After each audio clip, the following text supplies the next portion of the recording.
Malaban Vitagen is the best nutritional supplement for you. Hello and welcome once again to the Entrepreneur Global, a digital platform where we find entrepreneurs who are innovative, who are inspiring, and who make the world a better place. So in the industry of fashion and lifestyle, today we have Ajai Vir Singh, the founder of Colombo Fashion Week, Pigeon Island, and Conscious. Thank you so much for joining us, Ajay. Here we go.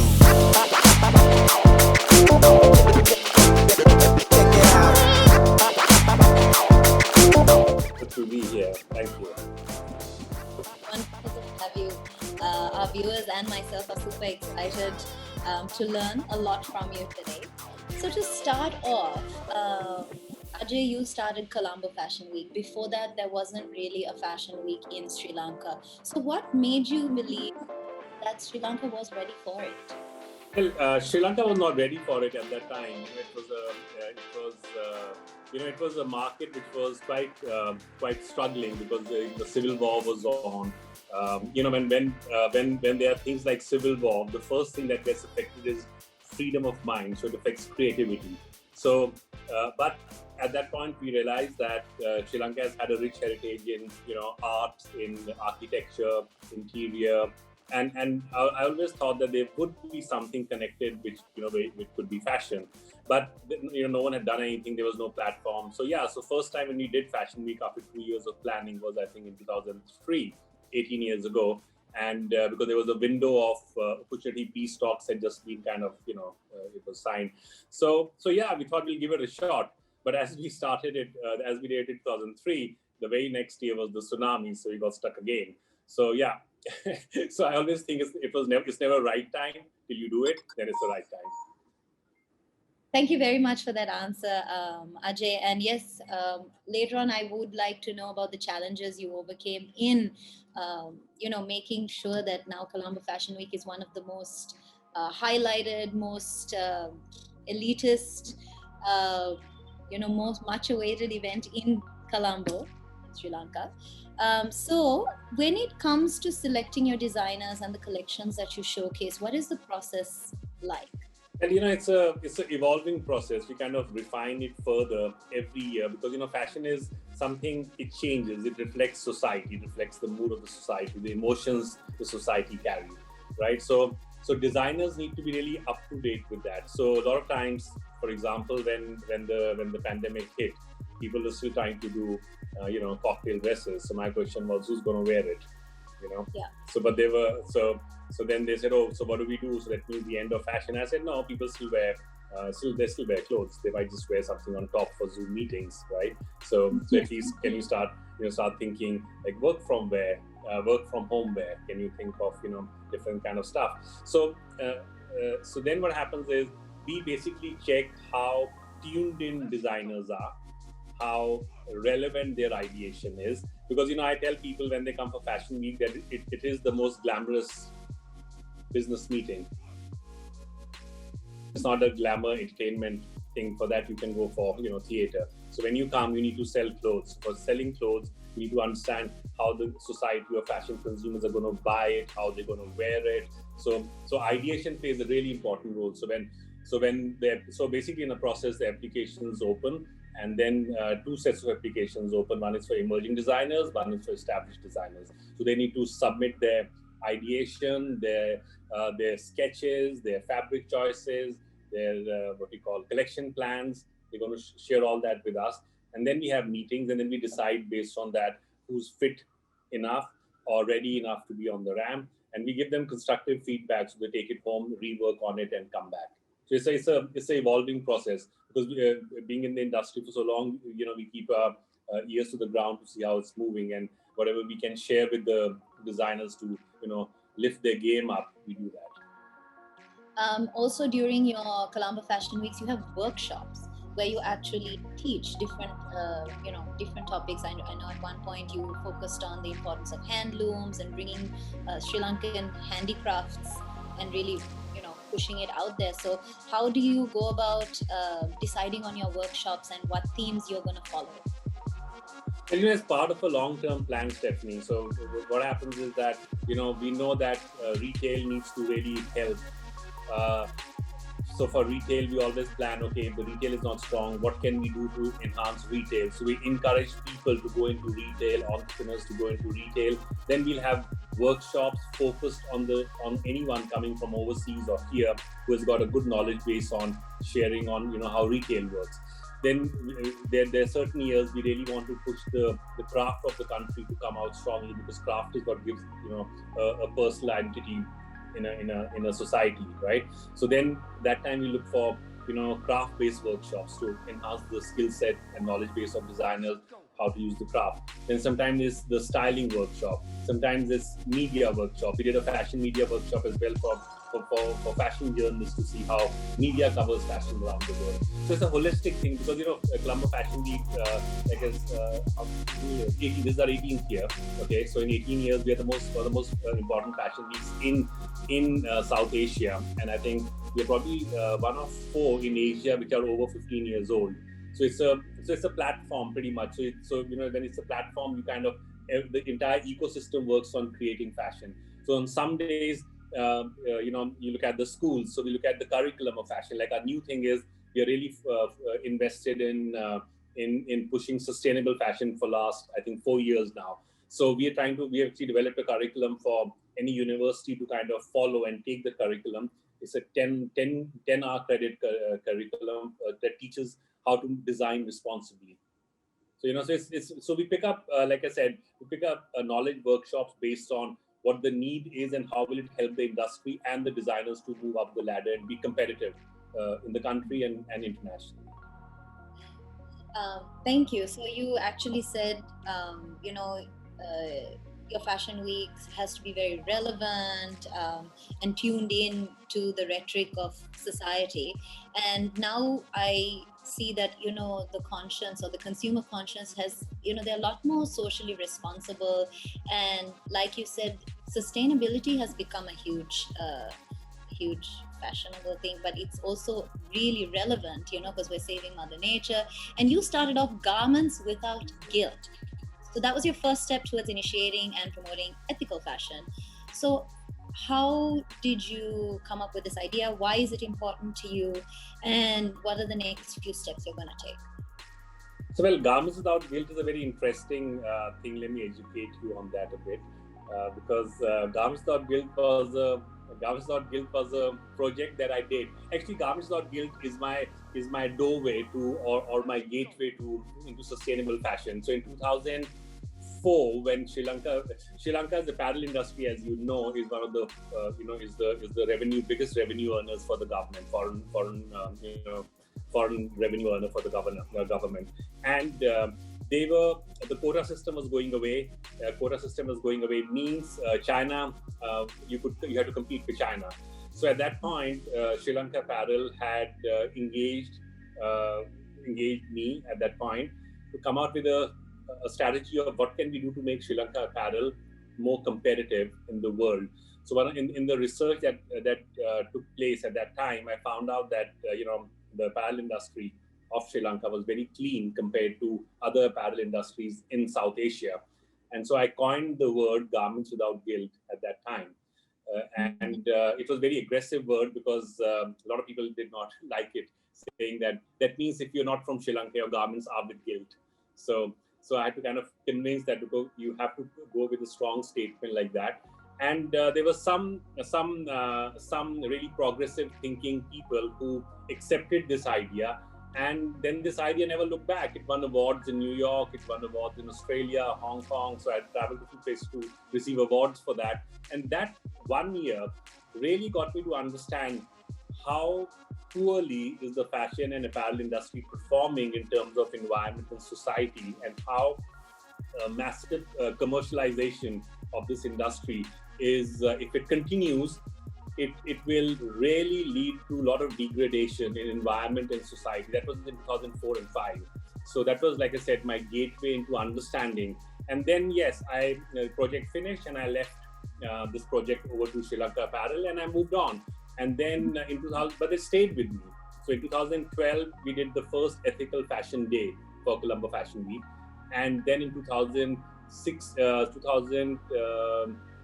2017, we launched the responsible fashion movement, right?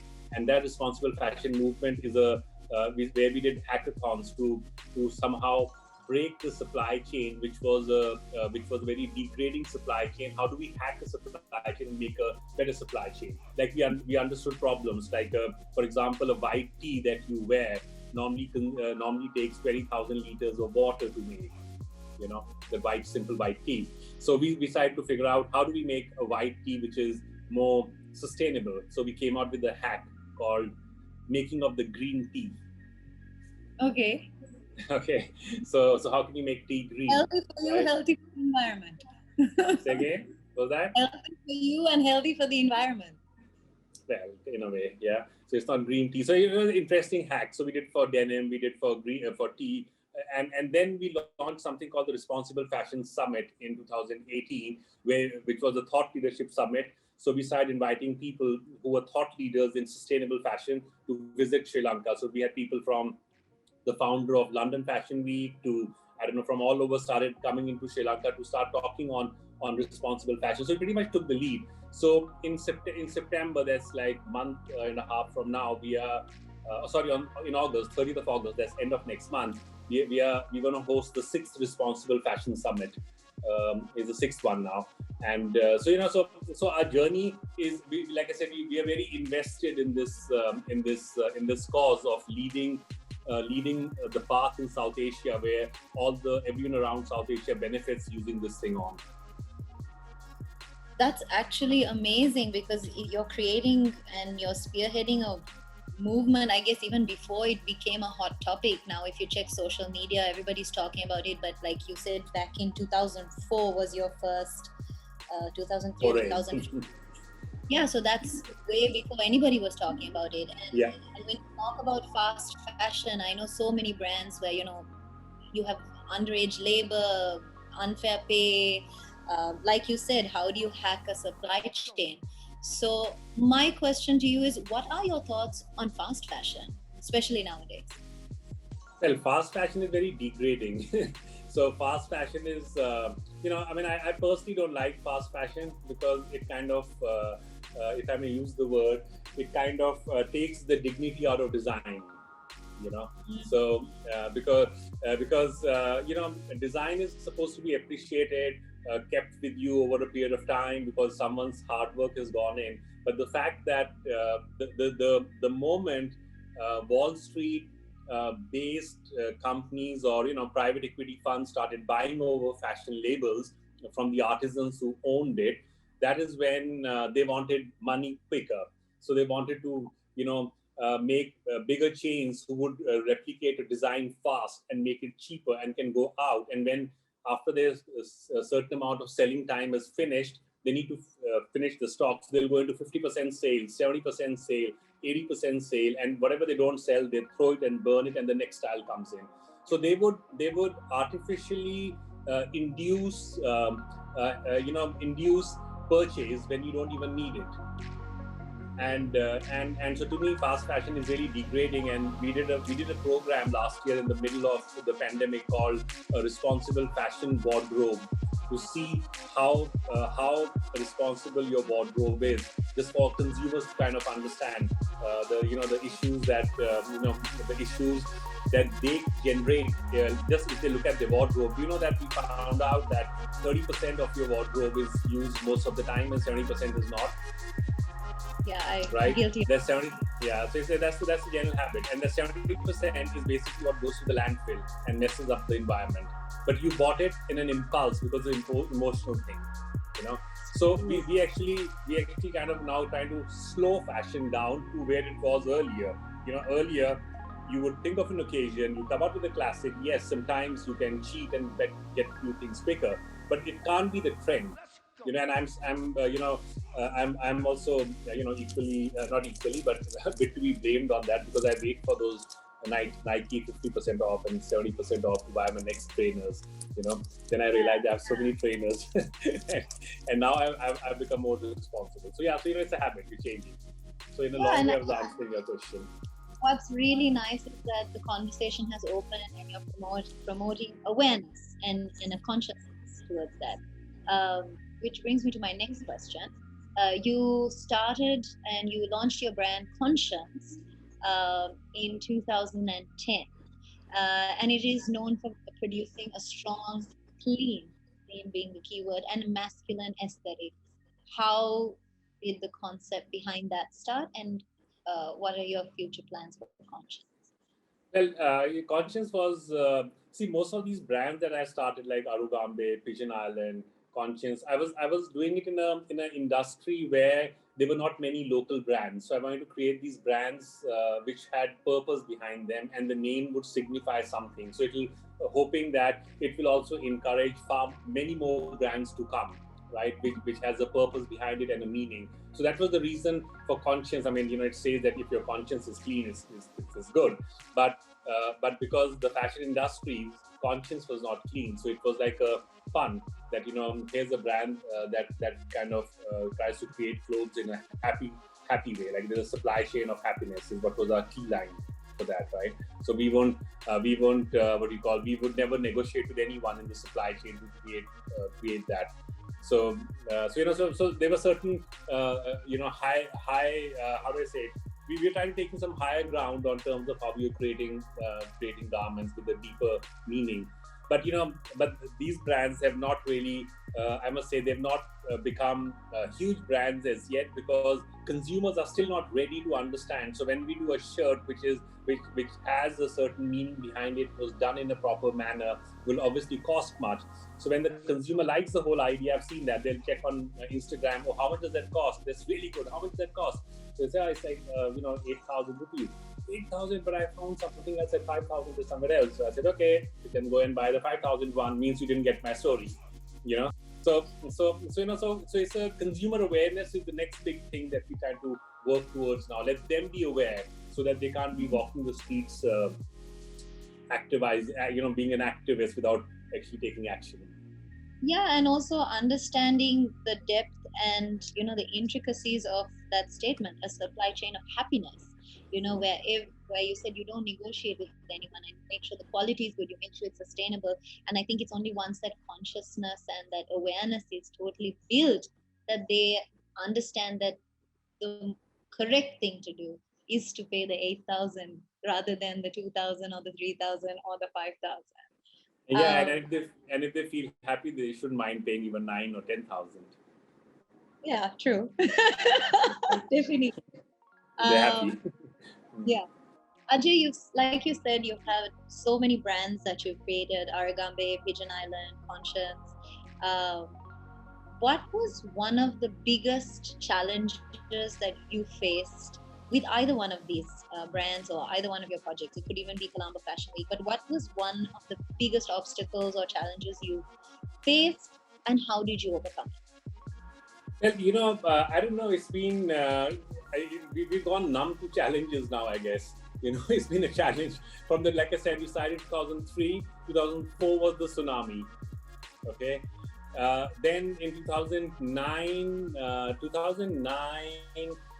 we got caught to the LTT air attack at night, right? So the suicide bomber, the plane came and they crashed in the building close by, and we were in the middle of the show, So and it was like we saw an explosion there. So we've gone through a fair bit, and now then the pandemic, but every time these things, I don't know. It's like it's good.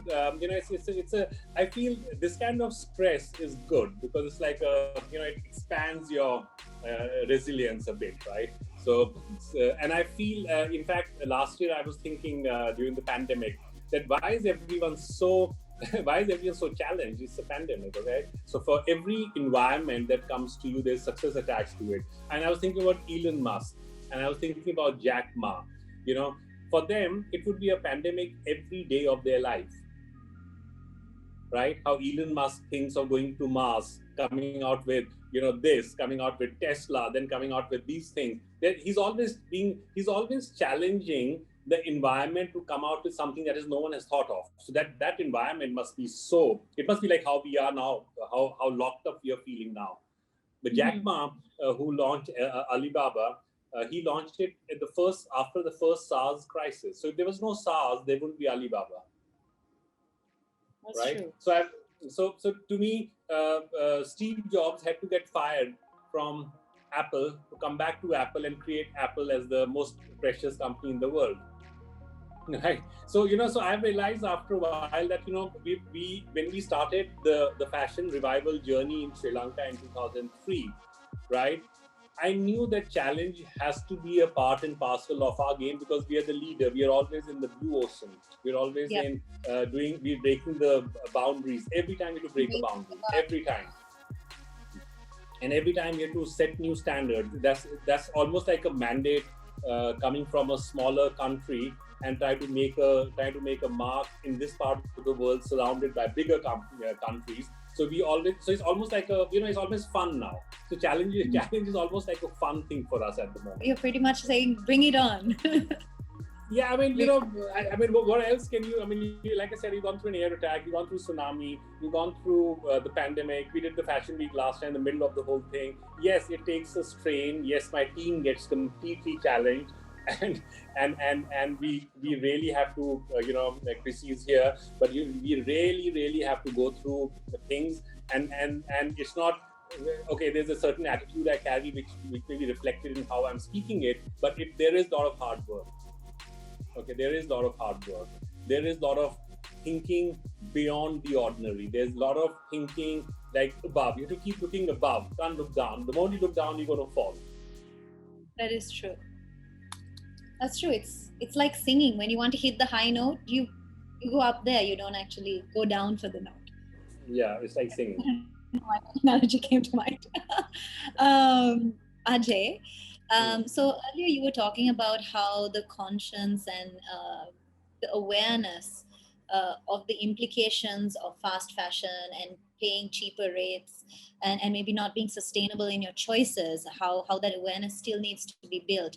Do you find that in this day and age, especially now because of the pandemic, people are, I think, also a lot more conscious of what they eat, what they drink, and so as well about what they wear, or at least I like to think so. But what is your opinion? Do you think that the public has gotten a little more conscious? And also, how do you plan to market and get that supply chain of happiness and teach your consumers the depth of that? What is your plan for that?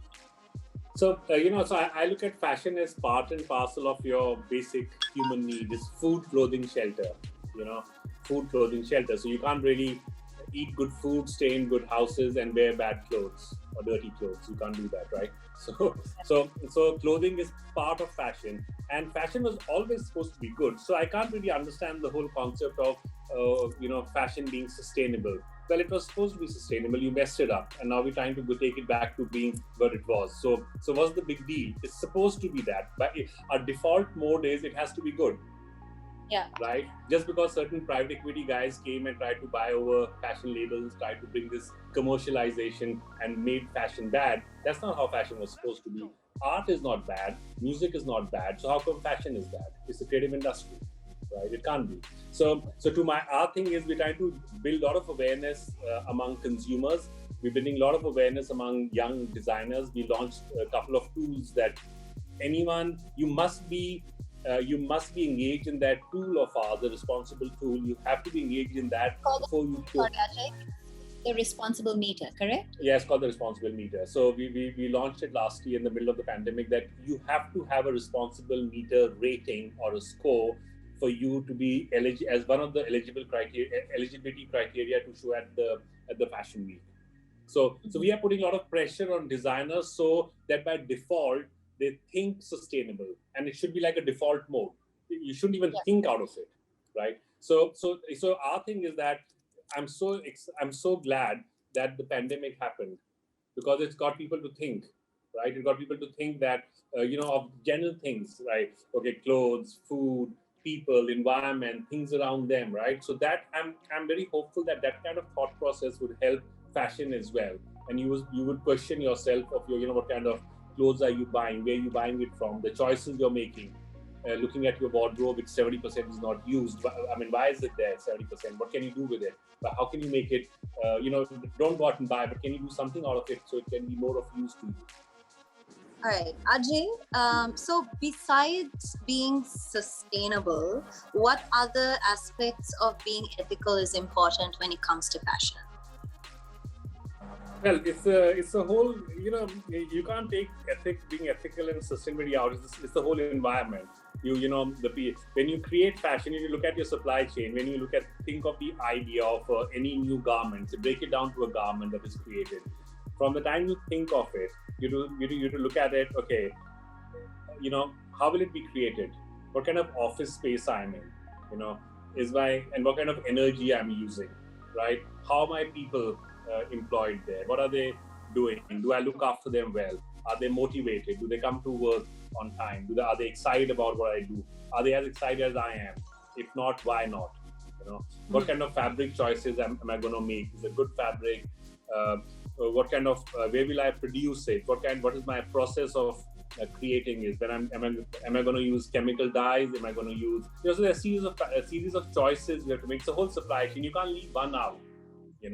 So what kind of packaging you'll do? Like, for example, packaging is a big problem, because when you make, even if you make a nice shirt or a dress, it comes packed in plastic and polythene and so many different plastic gadgets in there. How do you change that? So so it's a journey. So to me, if you every time you start creating a new garment, it's a start of that sustainable journey. In that you're as good as your last garment. So what I'm saying is that your sustainability, every time you start designing a new garment, your sustainability journey starts on that garment, right? So you can't leave anything out of it. You have to go through the entire step. So everything, I feel the intention, your first thing is your intention to go sustainable and responsible is your first step. If you're decide in your heart that I'm going to be I'll be intentionally good in what I'm creating, that's your first big step, because then a lot of things will follow. You wanting to be sustainable, being intentional about it is half the battle won. You're very holistic in your approach.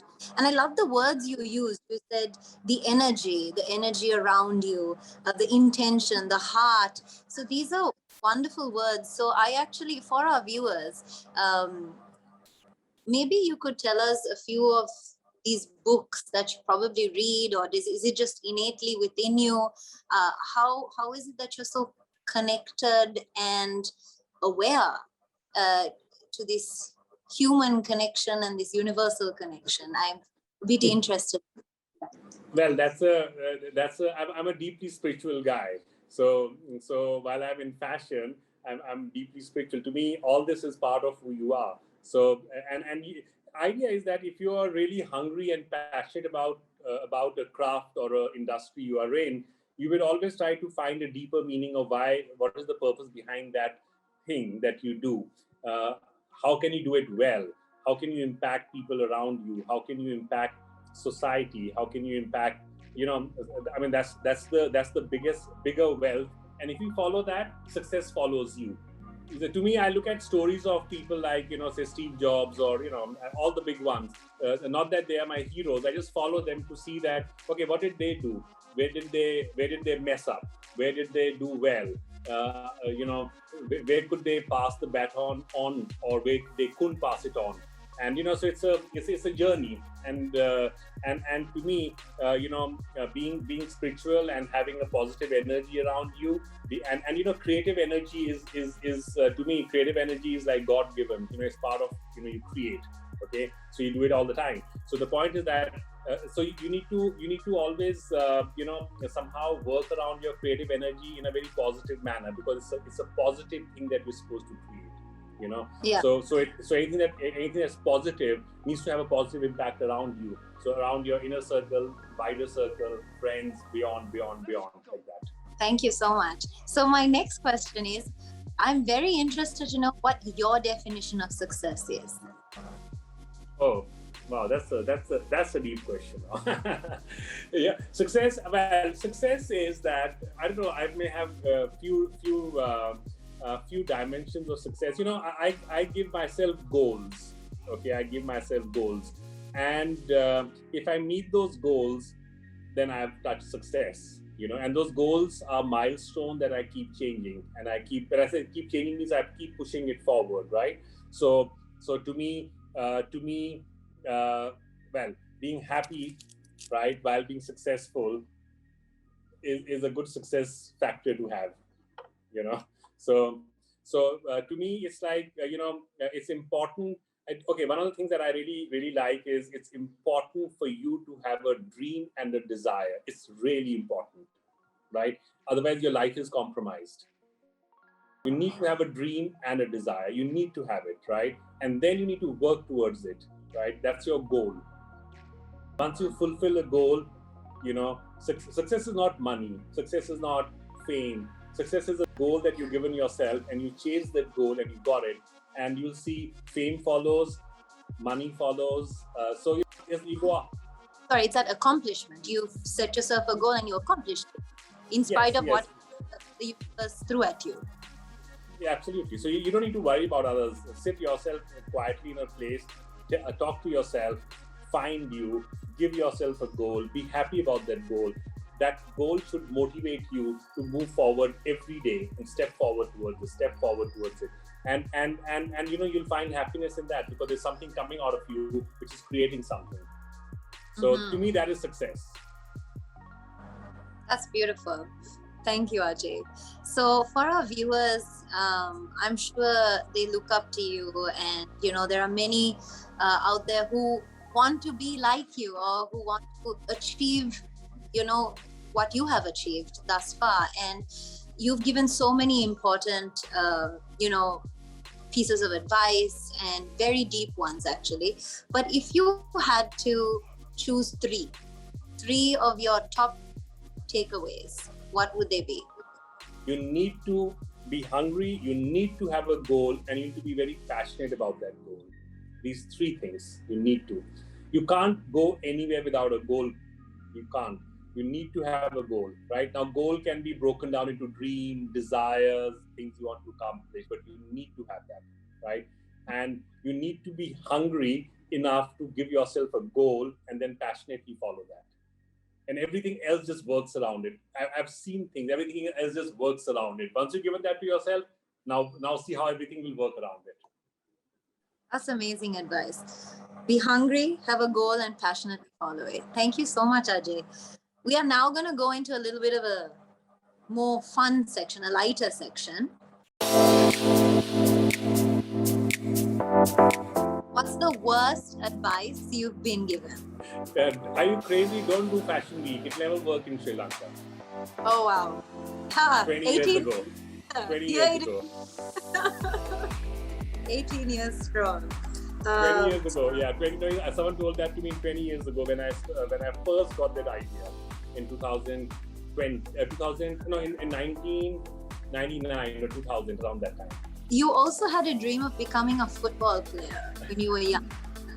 And I think, with everything you've done now, let's say success was guaranteed either way, whether it was fashion or football, which would you change your opinion, or which would you have picked? I still have such a desire to be a professional football player, even now. Yeah, and I was watching the European Cup the other night, and Italy's my team, and Italy won.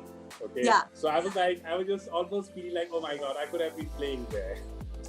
So it could still be, well, fashion is, God really blessed me with fashion. I must say that, I can't, He really blessed me with that. But if it was, if I could ask him for both, it would have been just awesome. Okay. Ajai, what are 2 or 3 of your favorite spiritual business books that have inspired you in your journey? I'll tell you a book that's a really cool book. It's not a spiritual book. It's like a book written by a physicist, right? It says it is How to Create a Mind. How to Create a Mind? Yeah. So it's by Ray Kurzweil. I love that book. It's like he's a futurist. He sits on the global think tank of Google as well. So how to create a mind. I like that. Then there is a book called I was just reading it recently. It's called the this. It's called the sea. It's in, I can run back and have a look and come and tell you that.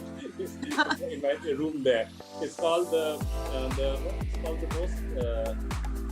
the most successful CEO. It's like a spiritual and a commercial book.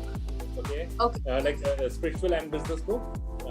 It says the most successful CEO. So it's a blue-colored book. I was just referring to it the other day. That's that. And third one.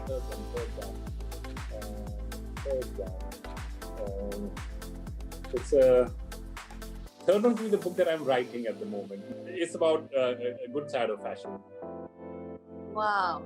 Oh, that's so yes. What will you give us a sneak peek into the title? Yeah, not now. I'll give you once I've kind of crafted it. I've got 3-4 options on the title at the moment. So, that's amazing. Yeah. When are you hoping to publish it? Well, I was hoping it would happen last year, but then got a little busy and then it kind of moved on. So how are ways in which you de-stress? Because you have a lot of brands. Do you juggle? How Colombo Fashion Week? There's so much. How do you just unwind? Well, I meditate a lot. I must say I meditate and I detach myself all the time. I don't stay entangled in things I do. So sometimes I have meditations. I'm very strict on my meditation. Sometimes I have I have meditation times on my phone. So it means it will pop up. But they're all code words because otherwise sometimes people see your something pop up if you can't say meditate, right? So I've given code names. I've one at 3 o'clock in the afternoon. I've one at 10 o'clock in the morning. They're like 5 minutes sometimes. Oh, 5 minutes. So sometimes 5 minutes and at 10 o'clock, 10 minutes at 3 o'clock. But early morning I would do for I would say anything between half an hour to 45 minutes early morning. Then I would do around 6:37. I play, I cycle, I still play football. I do a lot of things. I just keep detaching myself. I don't get engaged in things I do because that might just, that might not work well for me. So I keep detaching myself with things I do, so that keeps me fresh all the time. So what are some of the code words you've saved your meditation time at? So when it's 3 o'clock, I have it's called Project Day. Project Day. Oh, nice. Yeah. So, 10 o'clock one? The 10 o'clock one is I can't share that because that pops on my phone a lot of times. People will see that. Okay. So there's one at 10. Yes, there's one at 10. So if I miss the 10 one, then I have one at 12. Sometimes we have meetings, right? So. But I tell people, don't get engaged in what you do. When you get engaged in what you do, get engaged positively. When it's positively, you should be able to come out of it anytime you want. Mm-hmm. Just detach. I'm not saying that be lazy. I'm not saying that be lazy. I'm not saying don't be, like you have to be diligent. Okay. So I'm not saying not to be diligent. I'm not saying, be lazy. But I'm saying when you're diligent, get engaged, but you should know when you should come out of it. Yeah. And go back in. And having that control also gives you a really good headspace to make correct decisions. Your emotions Absolutely. Are not always tied into that. And sometimes emotional decisions could be the worst thing for a business. Yeah. Absolutely. You need to be able to just see a broader picture. You should be able to always pull out and see wide and then go back in. If you were having a dinner party and you could invite any 3 people in the world, who would it be? Gal Gadot. Okay. Nice. Tom Ford. Golshifteh Farhani. She's French. She's Iranian but French. Oh, really? Is she in Hollywood? Yeah, she's in Hollywood. She did that last movie, Extraction. She was the one there. So so these are the people, and Awesome! Thank you so much. It was lovely talking to you. There's so much that we learned, and I love your energy. You talked about positivity, and I think you really exude that. And I think all our viewers can feel it. It's palpable. So thank you so much for being such an inspiring person, and thank you for taking time to talk to us. Thank you very much. For all our viewers, I know this was an amazing session. Go out and get your hands on those books that Ajay mentioned, How to Create a Mind and The Most Successful CEO, as well as his book, which will be coming out next year. And on our next episode of The Entrepreneur Global. Bye.